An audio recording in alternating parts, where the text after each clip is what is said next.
இந்த பொண்ணு ஒரு வழியா தன்னுடைய லவ் அவளுடைய பாய் ஃப்ரெண்ட் கிட்ட சொல்லிடுறா. இதை கேட்டு அவனும் நான் உன்னைய லவ் எல்லாம் பண்ணல, நம்ம ஃப்ரெண்ட்ஸா இருக்கலாம் அப்படின்னு சொல்லிடுவான். இதை கேட்டு இந்த பொண்ணும் ரொம்ப கன்ஃபியூஸான மனநிலைமையில இருக்கிறா. மறுநாள் இந்த பையன் வேற ஒரு அழகான பொண்ணை கூட்டிட்டு வந்து இவ தான் என்னுடைய கேர்ள் ஃப்ரெண்ட் அப்படின்னு சொல்லிடுவான். இதை கேட்டு இந்த பொண்ணு ரொம்பவே மனசுடைஞ்சு போறா. அந்த பையனுக்கே தெரியாம அவங்க ரெண்டு பேரும் பேசிட்டு இருக்கிறத ஒளிஞ்சு நின்று வேடிக்கை பாக்குறா. அன்னைக்கு ஒரு நாள் அந்த பையனும் இந்த பொண்ணுக்கு கால் பண்ணிட்டு நான் உங்களை உடனடியா மீட் பண்ணணும்னு சொல்லுவான். அதுக்கு இந்த பொண்ணு உனக்கு தான் கேர்ள் ஃப்ரெண்ட் இருக்காளே அவளை கூட்டிட்டு போ நான் எதுக்குன்னு கேட்க இல்ல நீங்க கண்டிப்பா வந்தே ஆகணும்னு ரெஸ்டாரண்டுடைய அட்ரஸும் அனுப்பி வைக்கிறான்.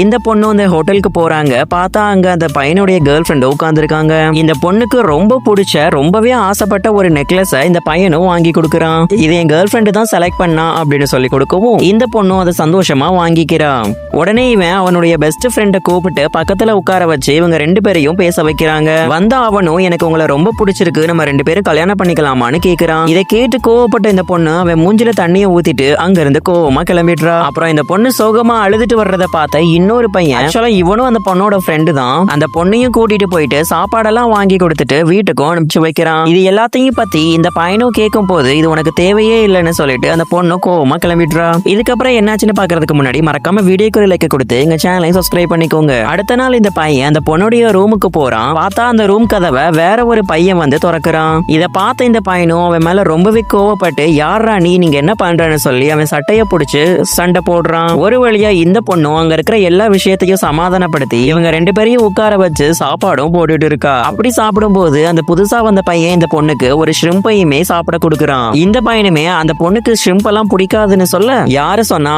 இவளுக்கு ஷ்ரிம்ப்னா ரொம்பவே பிடிக்கும், பட் எனக்கு பிடிக்குங்கிறதுக்காக எல்லாத்தையும் அவ எனக்கே கொடுத்துருவான்னு தன்னுடைய சைல்ட்ஹுட் மெமரியில நடந்த எல்லா விஷயங்களையும் ஷேர் பண்றான்.